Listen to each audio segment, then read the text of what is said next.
Awesome. Hi ladies and gents, Mark here from SeaWorld Earth, and this is Northern Okinawa. And as you can see, it's a very, very rocky coastline, and that serves us perfectly today because we're here at a favourite spot of mine, which is just a pile of rocks. And all we're going to be doing is taking nice long exposures, some relatively short exposures in the realm of long exposures, around about 1.5 seconds, and others are going to be into the minutes.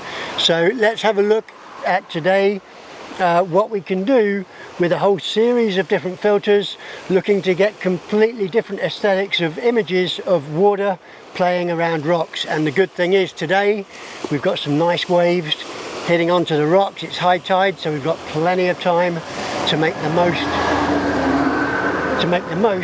of this awesome location. Let's get going.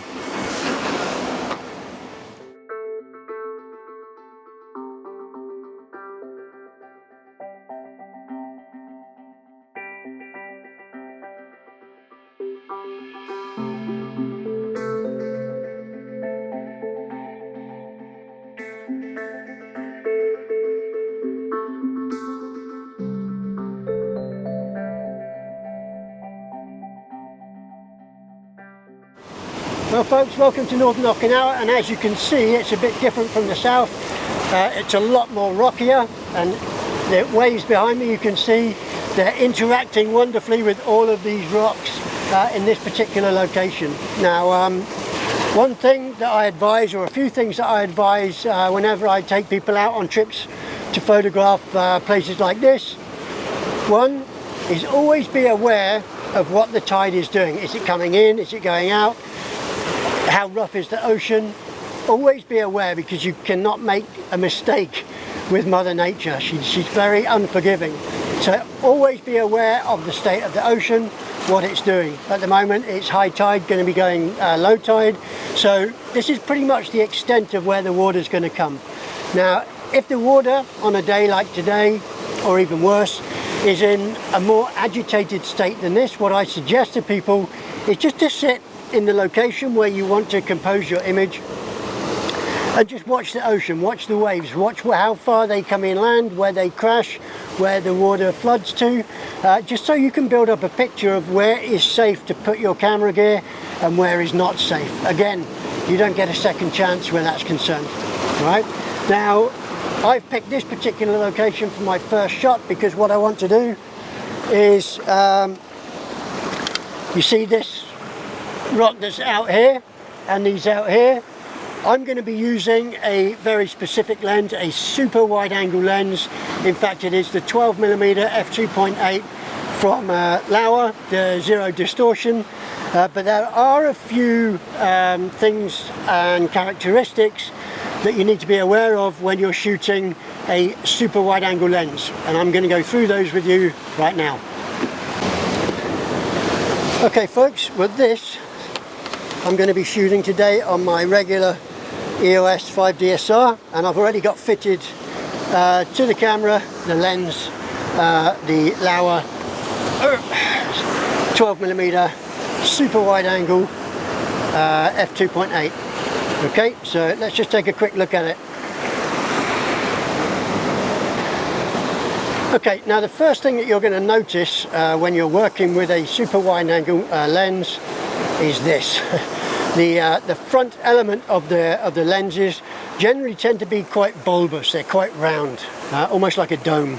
Now the problem with that is that you're not going to have a filter thread, as you would do with most lenses, where you can place a threaded filter over the front, whether that be an ND filter or any other filter, okay, polarizer or anything else, right? So in order to work with filters with this particular lens and with all other super wide angle lenses, you need a very special adapter that fits to your filter holder, and I've got one right here.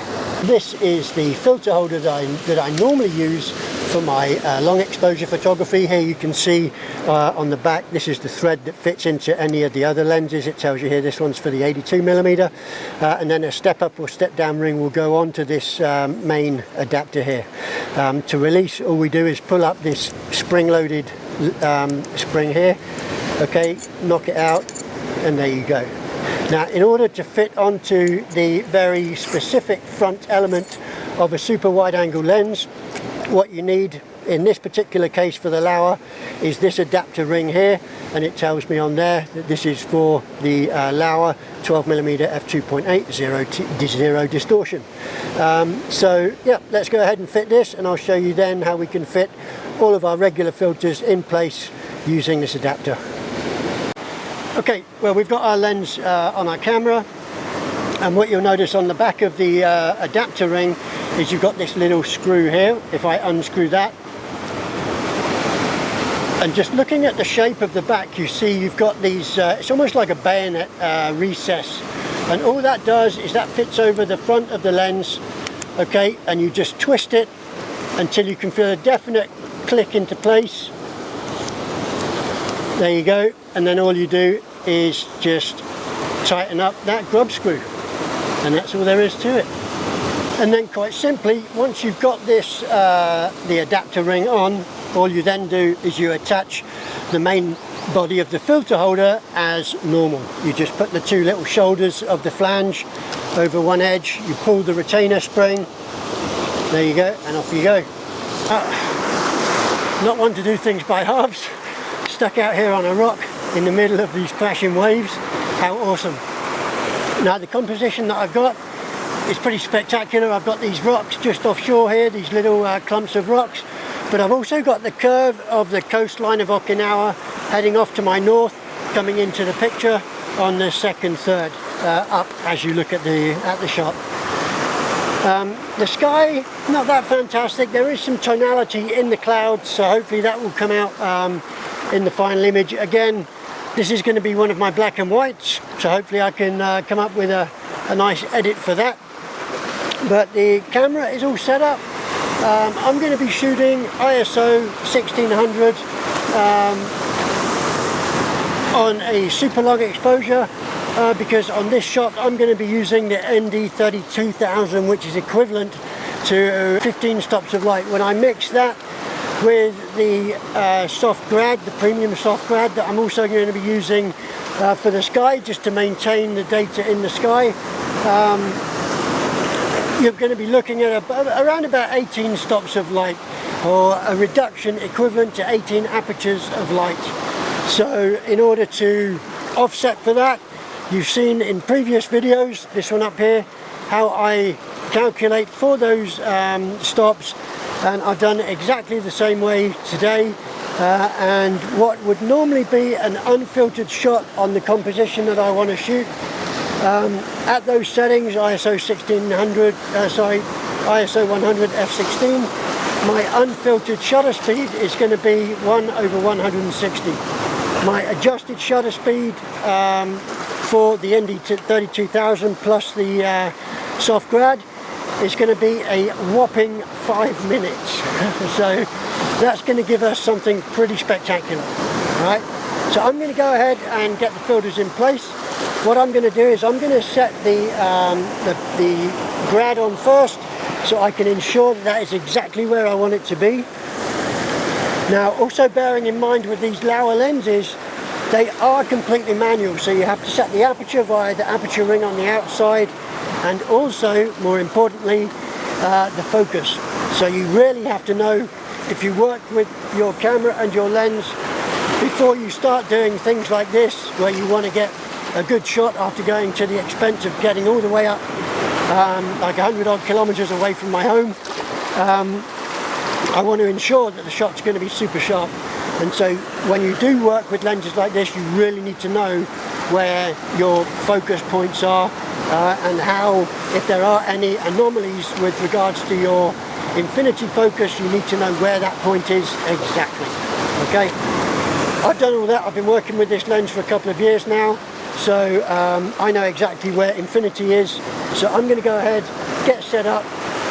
The waves and the ocean are looking awesome, and in my mind's view, what I can see is an amazing composition. So let's go ahead and get set up, and we'll be good to go.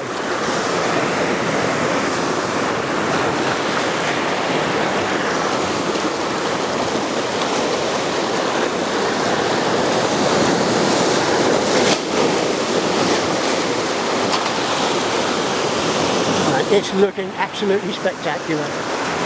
So like I said, first thing I'm going to put on is the premium soft grad, and that goes on so I can see exactly where I am. Now with my onboard spirit level, I check, we're level, that's all good. Okay, now I want to make sure I'm in bulb mode, check my focus point, f16, good to go. Now with my shutter speed, I've set that already in bulb mode to 5 minutes, and I do also have a 2-second delay timer, okay, so that there is no vibration on the camera once I've taken the shot. So I'm going to go ahead now and place the welding glass, the ND32000.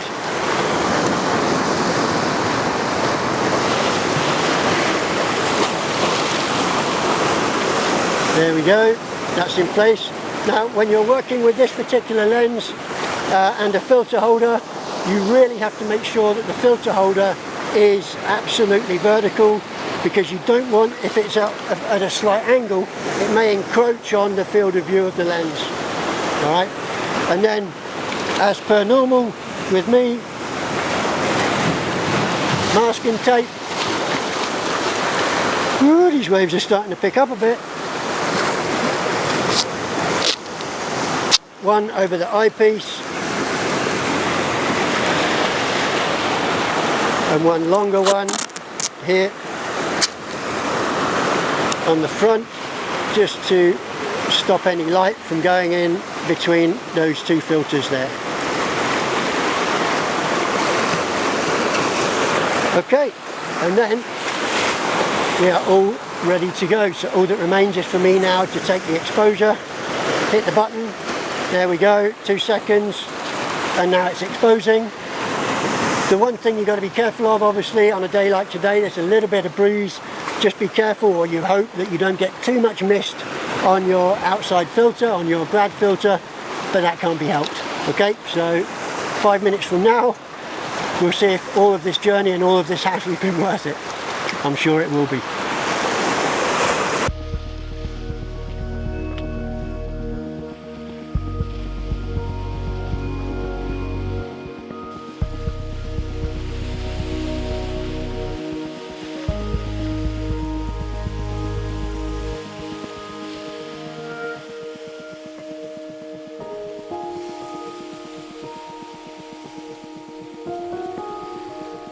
Well folks, that shot came out awesome. As you can see, I'm set up with another lens, 70-200. Going to go and shoot some more images. I'm going to love you and leave you for today, because I'm just going to now go around this area and see if I can pick out 3 or 4 more nice compositions. And what I'll do is at the end of this video, I'll play that little short slideshow of the images that I take today. All of the images are going to be taken with my Canny filters, and all of them I will also show the settings, because I'm going to be using different strengths of filters in order to accomplish different looks. Okay, so please, if you haven't already, subscribe to the channel, hit the notifications bell so that you'll be updated as and when new content is available from SeaWild Earth, somewhere on my adventures around the beautiful island of Okinawa. All that remains for me is to wish you all the best. Stay safe, stay sane, stay healthy, and above all, come back soon and we'll get up to some more antics.